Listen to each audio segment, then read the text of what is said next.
से परे मधुर साज से भरे अंदाज में बुलाए बाबा पुकार के बच्चिया।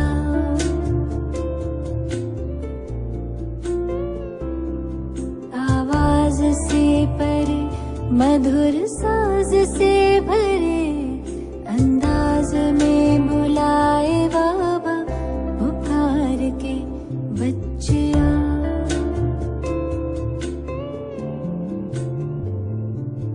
सितारों से दूर सितारों का जहां रहता परम सितारा बेहद सुकून वहां।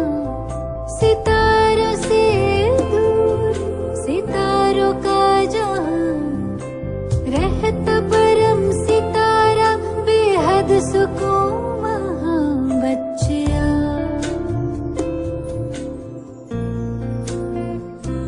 बच्चिया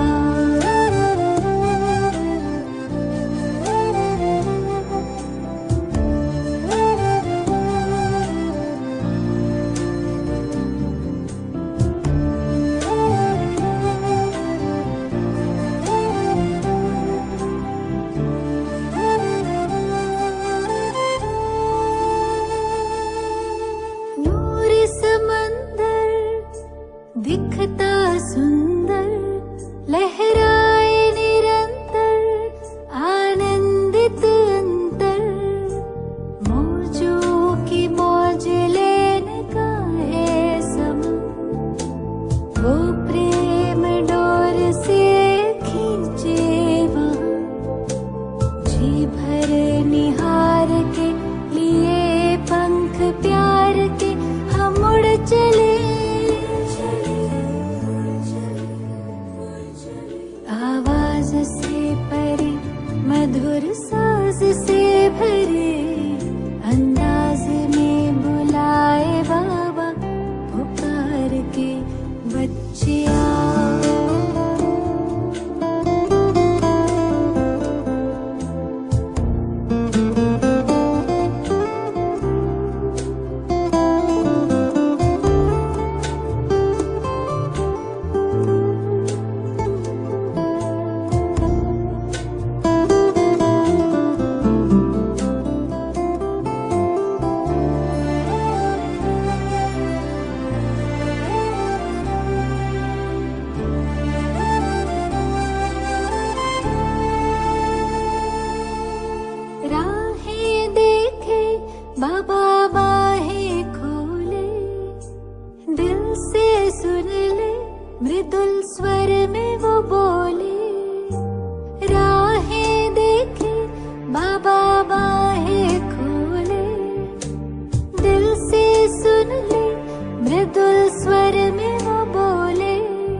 सवेरा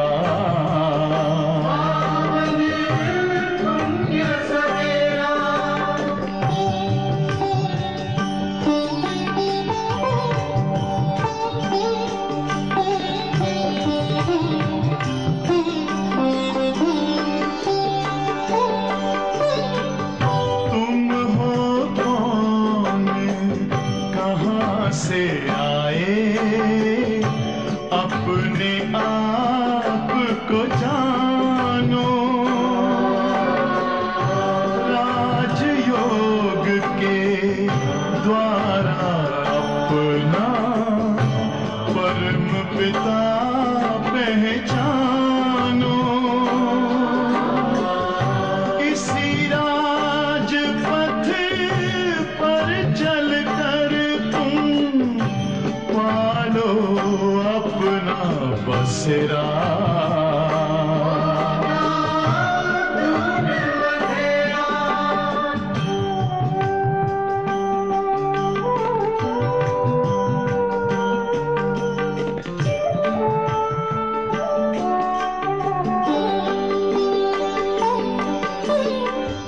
तुम हो आत्मा तन से न्यारे परमात्मा को प्यारे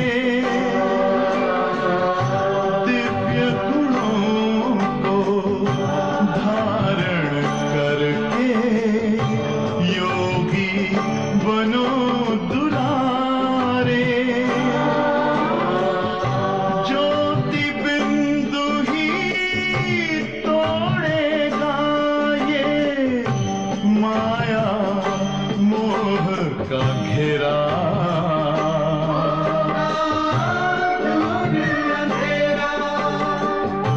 अंतर मन में ज्योति जगा लो होगा दूर अंधेरा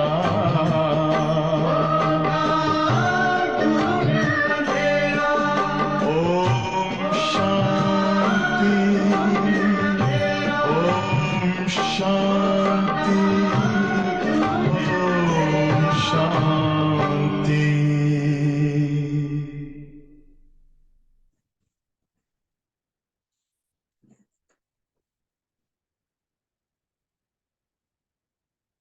ओम शांती। सगळ्यांना गुड मॉर्निंग। आजचा दिवस खूप मांगल्याचा शुभ दिवस आहे। 9 दिवस आम्ही आमच्यामध्ये शक्तींचा जागर करून अज्ञानाच्या या रात्रीवरती विजय मिळवून अष्टशक्तींच्या द्वारे शिवशक्तीच्या द्वारे आपल्याच मनोविकारांवरती अवगुणांवरती विजय प्राप्त करून आज ही सुंदर विजयादशमी आपण सगळे साजरे करत आहोत। मनुष्यांच्या या विकारांवरती ज्यात स्त्रियांचे 5 विकार, पुरुषांचे 5 विकार, ह्या मनोविकारांवरती 10 तोंडांचा रावण म्हणतो, म्हणजेच हे विकार जे आहे ह्या विकारांवरती विजय मिळवलेला हा आजचा मांगल्याचा दिवस म्हणजेच विजयादशमी आहे। आपल्यामधल्या दिव्य गुणांचा, शक्तींचा 9 दिवस त्याग, तपस्या, आपलं मनोबल, आत्मबल वाढवून ह्या विकारांना समूळ नष्ट केलेला आहे। आपल्या विविध स्वमानांचा आम्ही अभ्यास केला, याचंच प्रतीक 9 दिवसाचं हे व्रत आहे। भले हे देवींच्या स्वरूपात आपण साजरं करतो, परंतु लागू तर आपल्या प्रत्येक मनुष्य आत्म्यांसाठी आहे, सर्व स्त्रिया व पुरुषांसाठी आहे। जीवन जगत असताना या जीवनाच्या प्रसंगामध्ये, प्रवासामध्ये अनेक अज्ञानाच्या वश म्हणूया, अवगुण दुर्गुणांच्या वश म्हणूया, आपण इतकं वाहत जातो की आपलं जीवन ही आपण किंवा आपली आत्मस्मृती, मनुष्याचं श्रेष्ठ जीवन याचं उद्दिष्टच विसरून गेलो. आणि म्हणून ज्ञानाचा सागर, सर्व शक्तिवान शिव परमात्मा या 9 देवींना, विशेष तर 3 देवी आहेत. सरस्वती ज्ञानाची देवता, धनाची देवता महालक्ष्मी आणि सर्वांची मनोकामना पूर्ण करणारी जगत अंबा, ताकद शक्ती देणारी जगत अंबा. या 3 देवींचीच विविध रूप या 9 दिवसामध्ये आपण वेगवेगळ्या रूपात पाहिलं. कधी चंद्रघंटा, कधी कात्यायनी, कधी महागौरी, अशी विविध रूप ही ती जी प्रसंगानुसार समयानुसार धारण केलेली पाहिली. हे तर एक आपल्या श्रेष्ठ स्वस्थितीचं स्वमान आहे.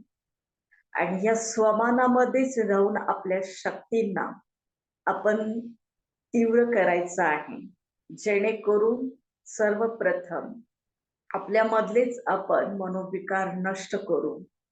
आणि ही सर्वांनी प्रतिज्ञा करणं म्हणजेच उपवास करणं, ह्या सर्व शक्तींना गुणांना धारण करणं, स्थापित करणं म्हणजेच घटस्थापना, या सर्वांचा दिव्य अलौकिक सुंदर असा अनुभव म्हणूया किंवा महत्व म्हणूया.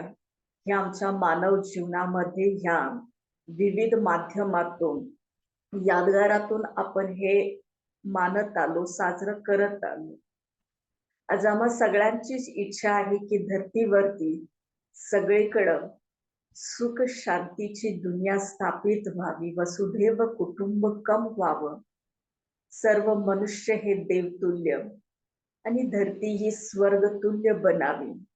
आणि याचंच हे प्रतीक, हे उत्सव सण आम्ही या वेगवेगळ्या माध्यमातून, विधीतून आपण साजरे करत असतो.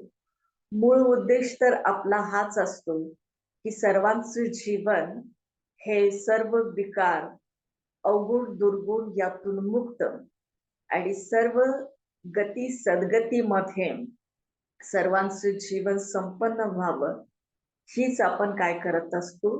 प्रत्येक सण उत्सवाच्या पाठीमागे आपली ही एक प्रेमळ भावना असते, प्रतिज्ञा असते. या देवी देवता हे आमचंच यादगार रूप आहे, जे आपण या सण उत्सवाच्या माध्यमातून आपल्या स्वतःला काय करत असतो, उजागर करत असतो, स्वतःला त्या स्वमानामध्ये स्थित ठेवण्याचा प्रयत्न करत असतो. तर असं प्रत्येक दिवस, प्रत्येक क्षण आपण ह्या शक्तींचा, मर्यादांचा, गुणांचा आपण जर वापर करत गेलो आपल्या प्रत्येक कार्यामध्ये, दैनंदिन दिनचर्येमध्ये, तर हा दशशिशवाला जो रावण आहे त्याला दरवर्षी जाळण्याची काही आवश्यकता होणार नाही. कारण का त्याला आता आपल्या मनातूनच समोर काय करायचं आहे, या दिव्य शक्तींच्या माध्यमातून समाप्त करायचं आहे. आणि खऱ्या अर्थानं विजयादशमी साजरी करूया आणि सीमो उल्लंघन करूया. ही रावणाची दुनिया, या दुःखाच्या दुनियेतून आपल्याला उल्लंघन होऊन नवीन सतयुगी स्वर्णिम दुनियेमध्ये पदार्पण करायचं आहे, जिथं कुठल्याही प्रकारची कमतरता नाहीये. बस सुखाची, हिऱ्या माणक्यांची, सोन्याची अशी दुनिया आहे, ज्या दुनियेचंच आम्ही वर्णन करतो, अपेक्षा करतो. आणि या अर्थानंच आपण सोनं या दिवशी विशेष लुटलं जातं, सोनं वाटलं जातं. सोनं घ्या आणि सोन्यासारखं राहा, म्हणजेच दिव्य गुण आणि शक्ती आणि मर्यादा रूपी सोनं एक दुसऱ्यांना वाटूया आणि जीवनामध्ये अखंड सुख शांती ज्ञानाची ही ज्योत तेवत ठेवूया. आणि हर घर दिवाली दीपमाला पण ही साजरी करूया. अशा या आजच्या मांगल्यमय संपन्न शुभ दिनी आम्हा सर्व सेंटरच्या दीदी आणि आदरणीय आमच्या सुनीता दीदींच्या द्वारे आपल्या सर्वांना दर्शकांना आजच्या विजयादशमीच्या मनापासून हार्दिक हार्दिक शुभकामना, शुभेच्छा, हार्दिक हार्दिक शुभेच्छा. हॅपी हॅपी दसरा. तर चला आजचे महावाक्य आज आपण ऐकूया. आजच्या विशेष दिनी परमपिता परमात्मा आम्हाला अनेक दिव्य गुणांनी, दिव्य वरदानांनी संपन्न बनवत आहे, आशीर्वाद देत आहे. ते मधुर महावाक्य आजचे ऐकूया. आज 24 ऑक्टोबर 2023 ची ही मधुर मुरली आहे. महावाक्य आहे, मीठे बच्चे तुम्हें बड़ा विचित्र उस्ताद मिला है, तुम उसकी श्रीमत पर चलो तो डबल सिर ताज देवता बन जाएंगे. प्रश्न है, पढ़ाई में कभी भी थकावट न आए उसका सहज पुरुषार्थ क्या है? पढ़ाई में कभी भी थकावट न आए उसका सहज पुरुषार्थ क्या है?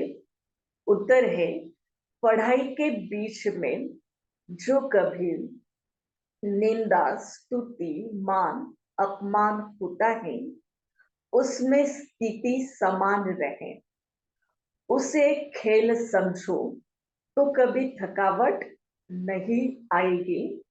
सबसे जास्ती निंदा तो श्री कृष्ण की हुई है, कितने कलंक लगाए हैं, फिर ऐसे श्री कृष्ण को पूजते भी हैं, तो यह गाली मिलना कोई नई बात नहीं. इसलिए पढ़ाई में बच्चों को थकना नहीं है. जब तक बाबा पढ़ाते हैं तब तक हमें क्या करना है? पढ़ाई पढ़ते रहना है. गीत है, बनवारी रे जीने का सहारा बस तेरा नाम रे. ओम शांति. तो ये किसने कहा, किसने फरमाया, किसको? यह तो तुम बच्चे ही जानते हो जिनको ही गोप गोपियां कहा जाता है. तो उन्होंने अपने पिता गोपी वल्लभ को याद किया. ऐसा पिता सिवाय परम पिता परमात्मा के कोई हो ही नहीं सकता. तो याद उनको करते हैं जो होकर जाते हैं, उनका फिर बाद में गायन होता है. मिसाल जैसे क्राइस्ट आया, क्रिश्चियन धर्म स्थापन करके कहा चला नहीं गया, उनको पालना तो जरूर करनी है, तो फिर पुनर्जन्म में आते हैं. परंतु जो धर्म स्थापन करके गए हैं उनका वर्ष वर्ष बर्थडे मनाते हैं. मनाना होता है तो जरूर शुभ ही होगा ना. कोई अच्छा करके जाते हैं तो क्या करते हैं? वो दिन मनाते हैं. तो बाबा कहते हैं भक्ति मार्ग में उनको याद किया जाता है. वैसे ही आजकल दशहरे का भी उत्सव मनाते हैं.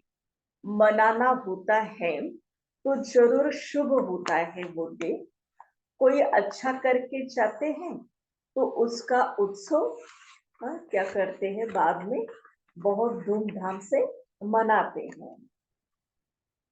तो दीपमाला का भी उत्सव मनाया जाता है. श्री कृष्ण की जयंती भी मनाई जाती है. जो होकर जाते हैं फिर उत्सव मनाते हैं. अब भारतवासियों को तो ये पता ही नहीं कि ये राखी उत्सव आदि क्यों मनाते हैं. क्या हुआ था? क्राइस्ट बुद्ध आदि को जानते हैं कि यह धर्म स्थापन करने आए थे. इस समय सभी असुरी संप्रदाय में है, तुम हो ईश्वरीय संप्रदाय. अब बाप राम आकर देवी श्रेष्ठाचारी दुनिया बना रहे हैं, अथवा ऐसे कहें परमपिता परमात्मा आकर स्वर्ग का उद्घाटन कर रहे हैं, अथवा फाउंडेशन डाल रहे हैं, ओपनिंग सेरेमनी भी कह सकते हैं।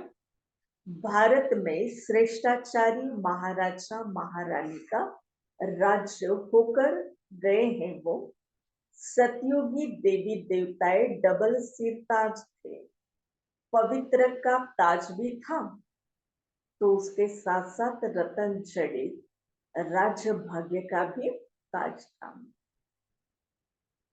तो भिखारी राजाओं को फिर रतन जड़ित ताज होता है, डबल ताज वालों की सिंगल ताज वाले पूजा करते हैं, परंतु कब होकर गए, कैसे राज्य पाया, ये किसी को पता ही नहीं। लक्ष्मी नारायण इतने श्रेष्ठ डबल सिरताज देवी देवता थे, उनको ऐसा श्रेष्ठ बनाने वाला कौन, यह बाप बैठकर समझाते हैं।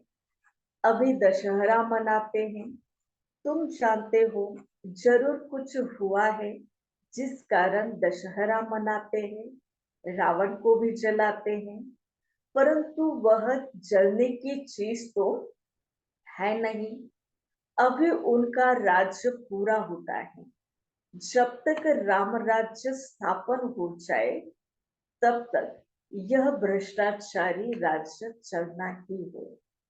रावण राज्य खत्म हो, राम राज्य स्थापन हुआ, उसकी सेरेमनी मना, ये आज का दशहरा मनाते हैं।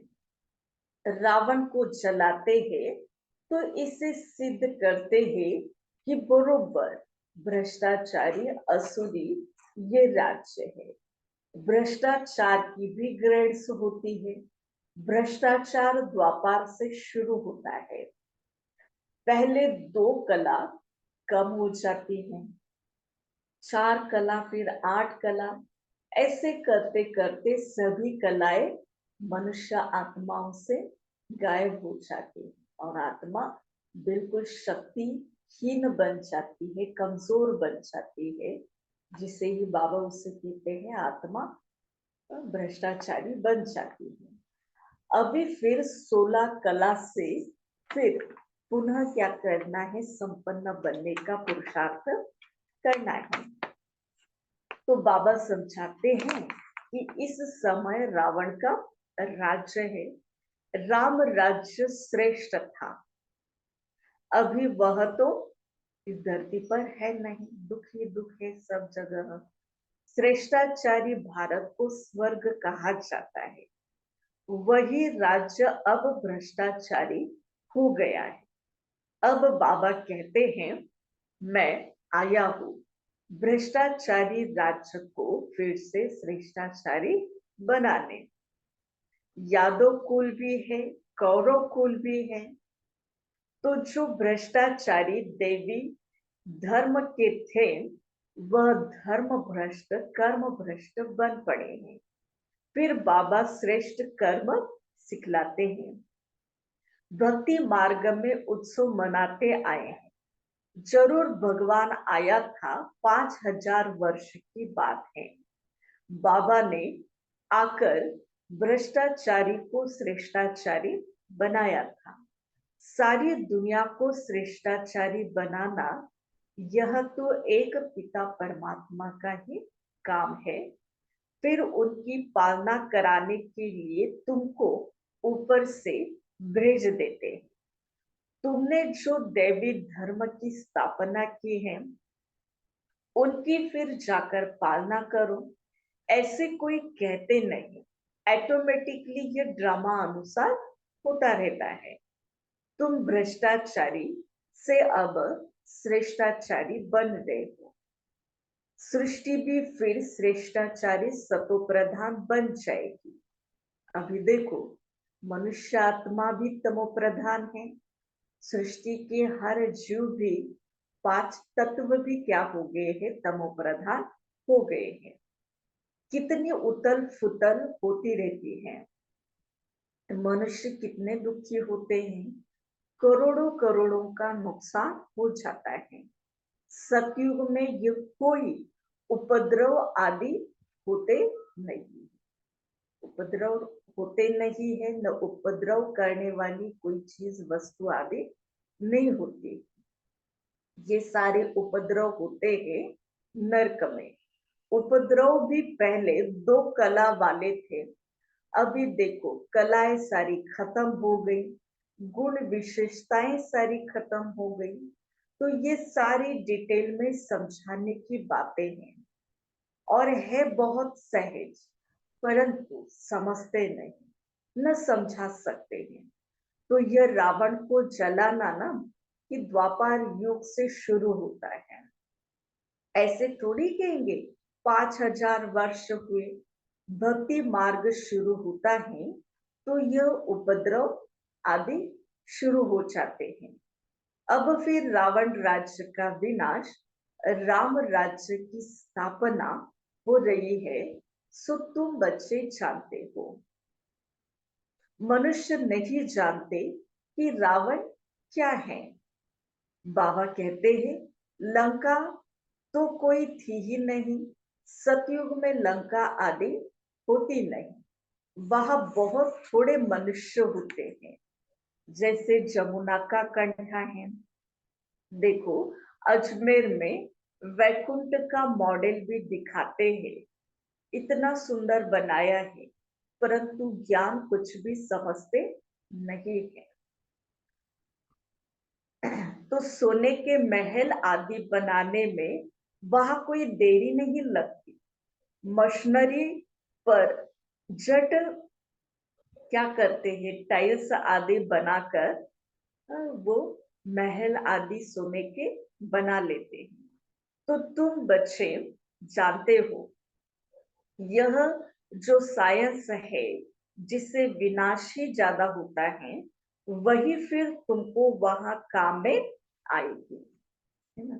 साइंस भी सतयुग में होगी, लेकिन उस साइंस में भी सतो प्रधानता होगी, दिव्य गुणों की संपन्नता होगी, और उस संपन्नता से साइंस बिल्कुल प्योर सतो प्रधान ही कार्य करने में लग जाएगी।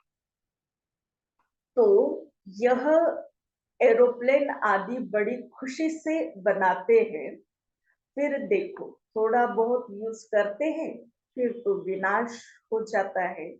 तो एरोप्लेन सुख के लिए भी है यहाँ, तो दुख के लिए भी है।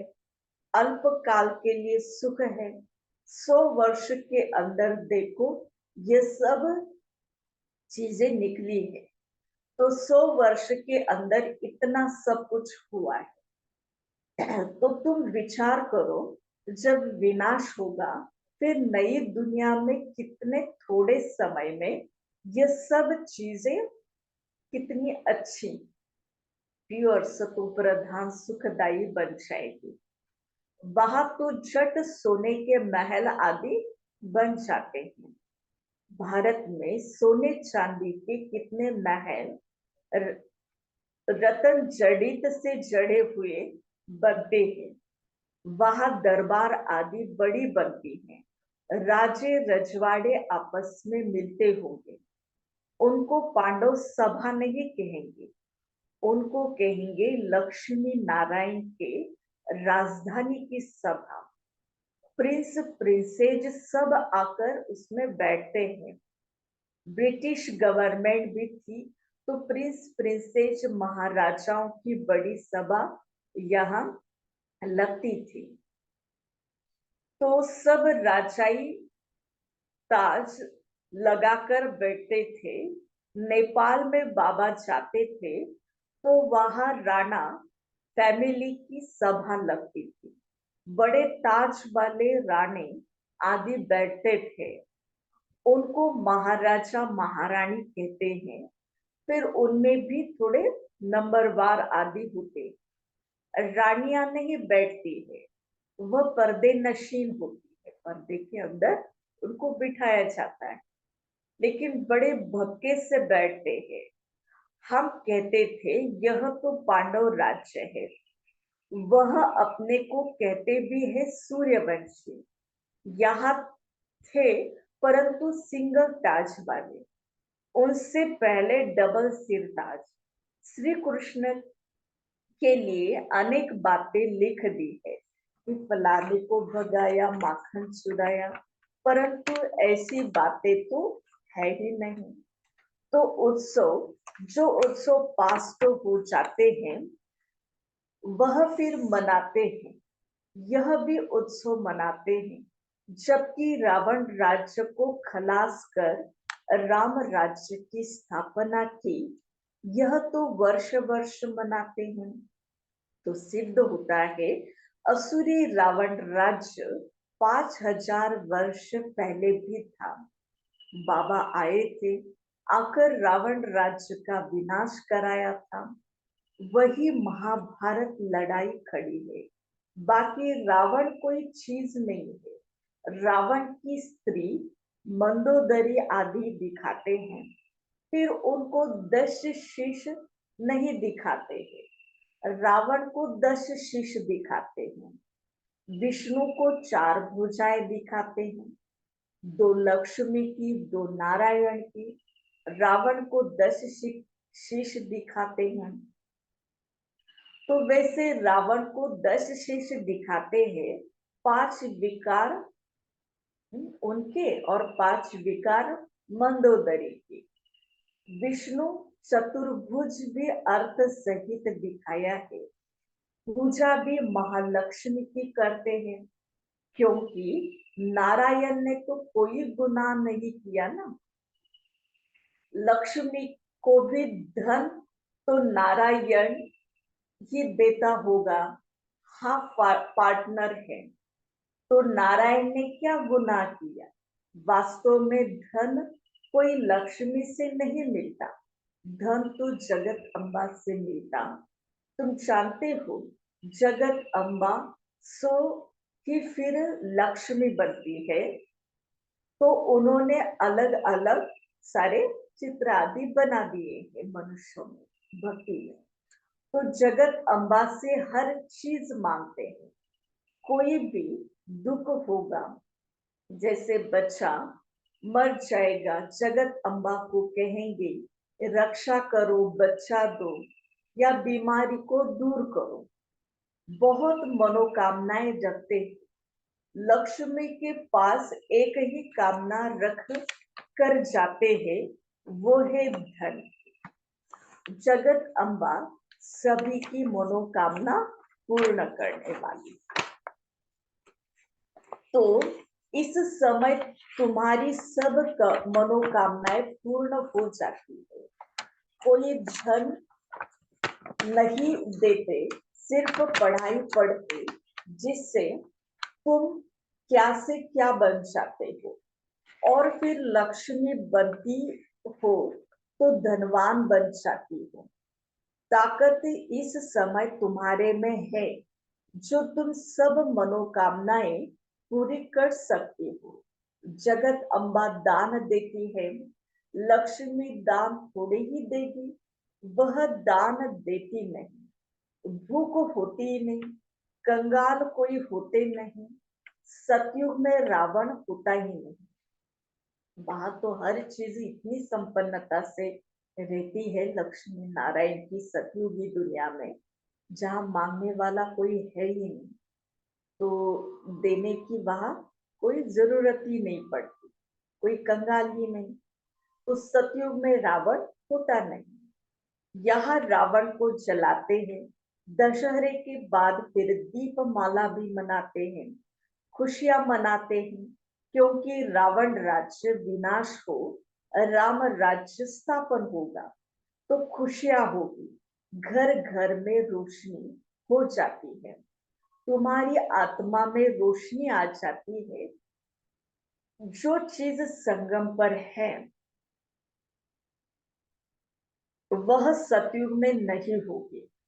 तुम त्रिकालदर्शी हो, वहां तो तुम प्रारब्ध भोगते हो, ये सारी नॉलेज भूल जाते हो।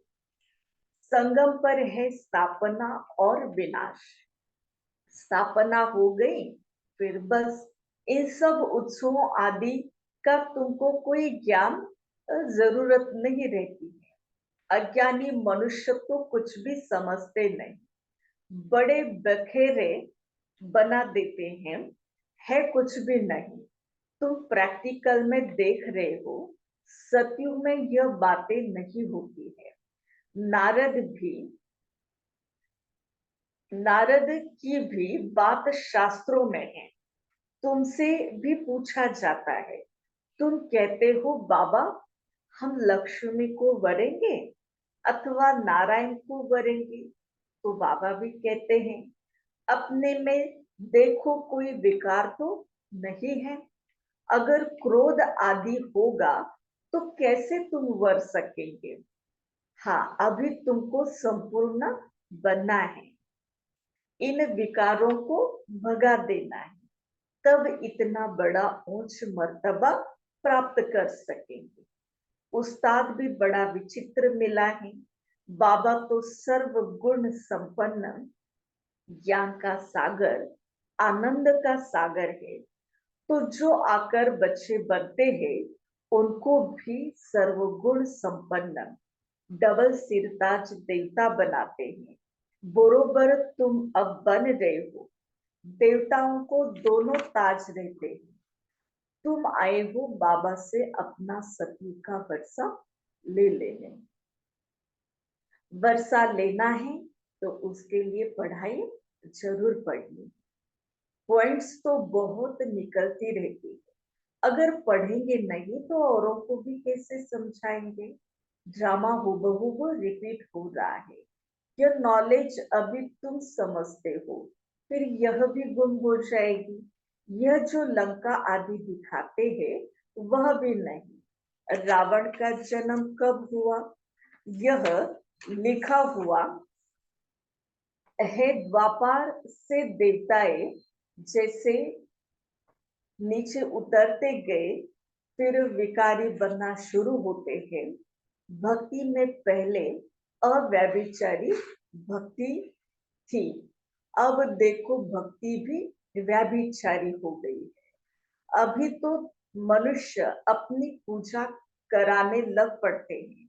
बाबा कहते हैं मैं आता ही हूँ भ्रष्टाचारी दुनिया का विनाश और श्रेष्ठाचारी दुनिया की स्थापना करने के लिए।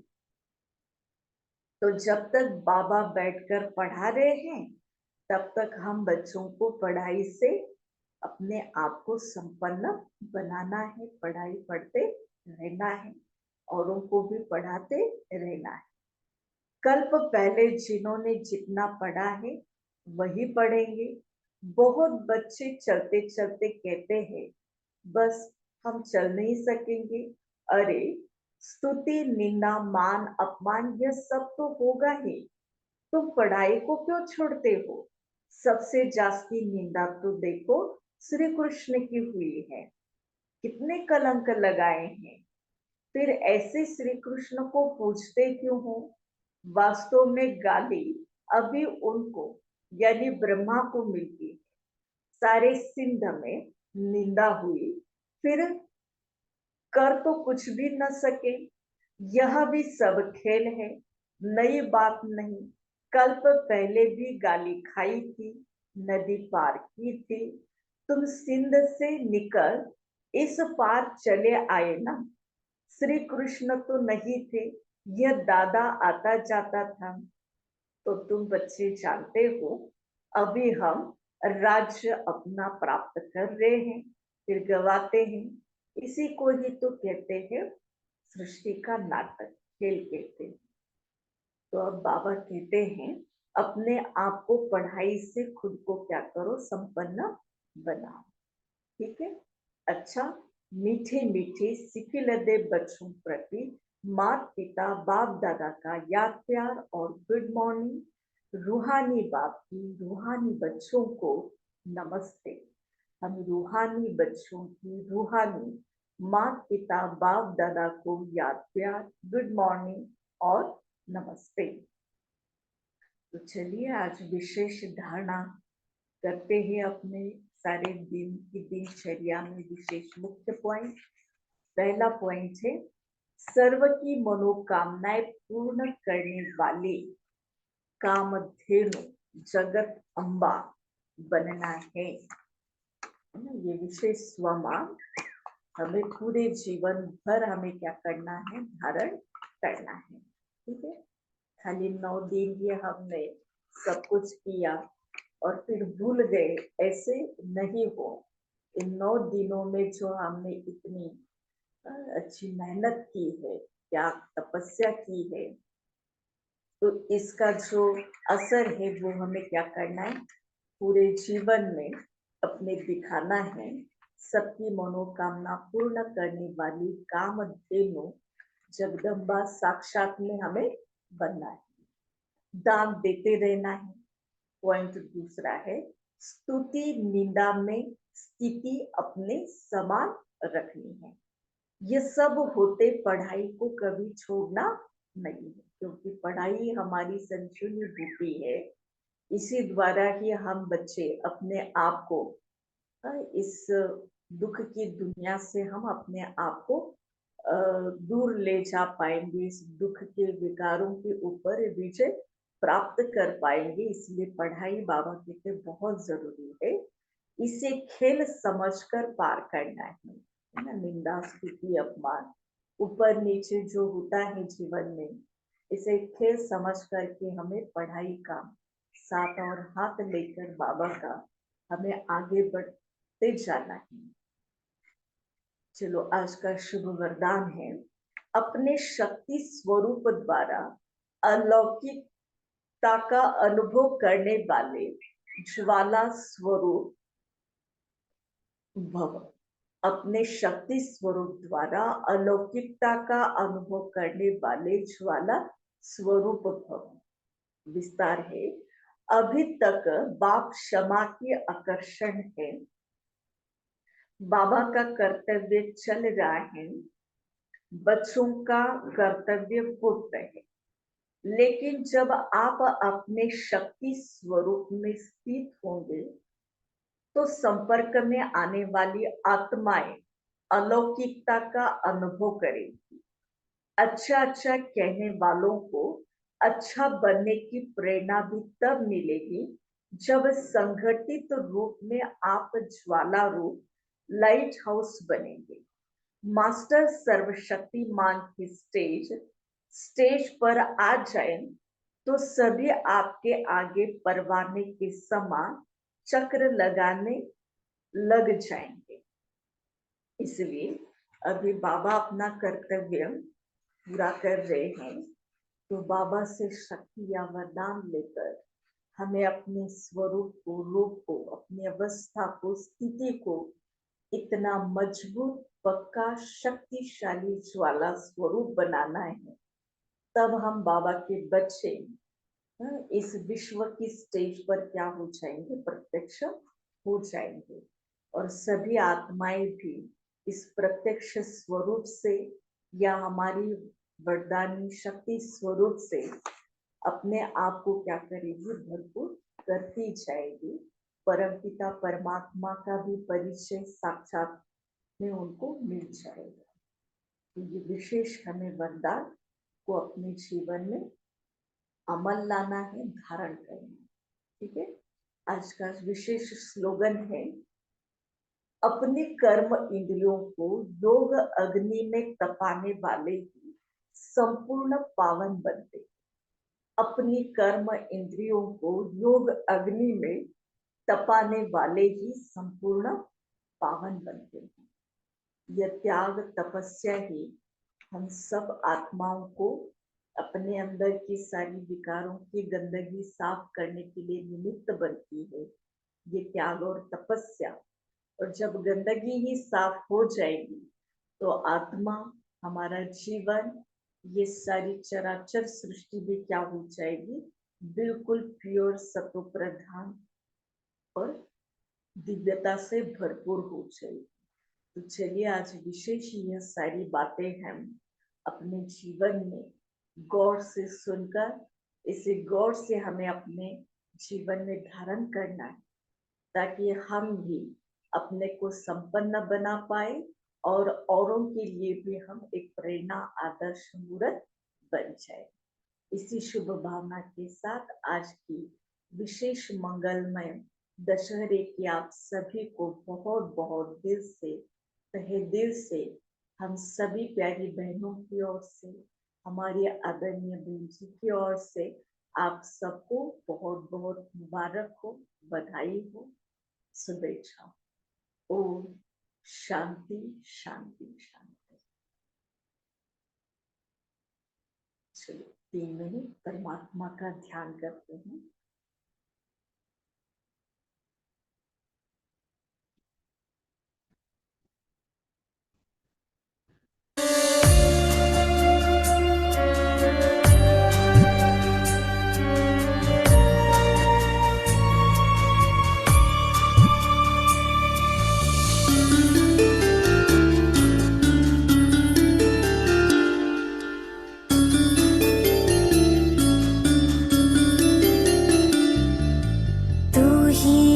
शक्ति स्वरूपा, तू ही तो है नव दुर्गा,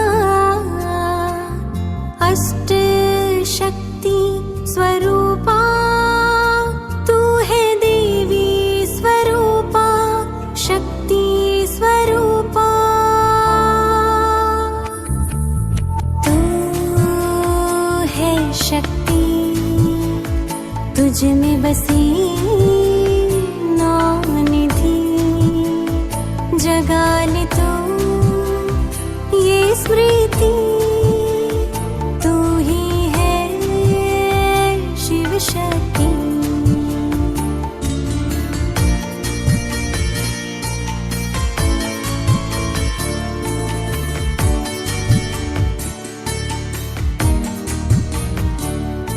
जो जग से रहती है न्यारी, वो आत्मा है सबकी प्यारी। जो जग से रहती है न्यारी, वो आत्मा है सबकी प्यारी। जो न होती प्रभावित कहीं, ये है संकीर्णता की शक्ति। पुरानी बातों को जो मन से निकाले, पुरानी बातों को जो मन से निकाले, न ईर्ष्या न द्वेष को मन में पाले। क्षमा के गुण से समेटे हर बात, वो है समेटने की शक्ति। तू ही है शिव शक्ति, तू ही है शिव शक्ति।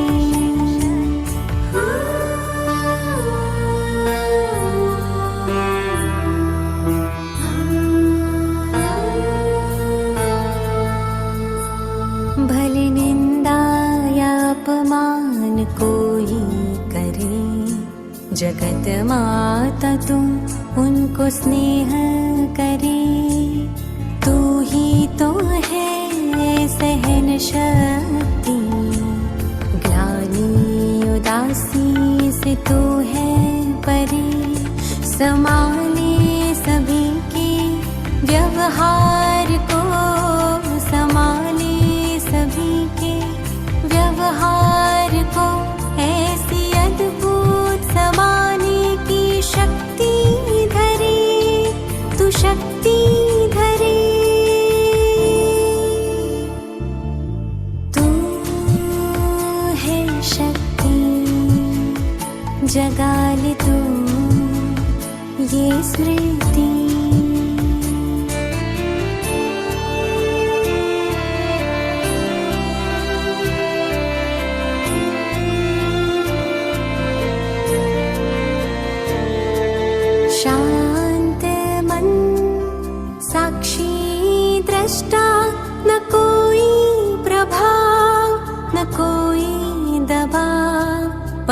शक्ति तेरा स्वभाव, निर्णय करने की गजब तुझ में शक्ति, सत्य असत्य को जान देती निष्कर्ष तू शक्ति महान।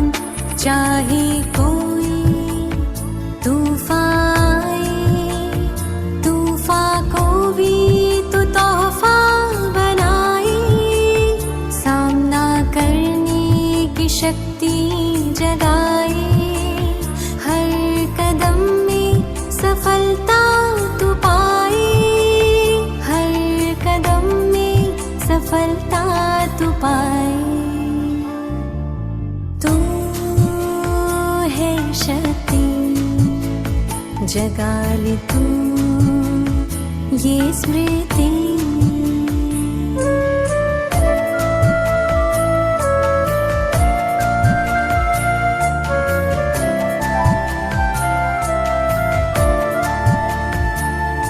तो शक्ति है जो सबको तारे, जो भी अपने जीवन से हारे। सहयोग की शक्ति जगा तू, दुखियारे है तुमको पुकारे। ये समय महापरिवर्तन का, अष्ट शक्ति को भीतर जगा। विकारों रूपी रावण को शिव शक्ति बन के जला। तू ही है शक्ति स्वरूपा, तू ही तो है नव दुर्गा। अष्ट शक्ति स्वरूपा, तू है देवी स्वरूपा, शक्ति स्वरूपा। तू है शक्ति, तुझ में बसी नौ निधि। जगा ले तू ये स्मृति, तू ही है शिव शक्ति, तू ही है शिव शक्ति, तू ही है शिव शक्ति।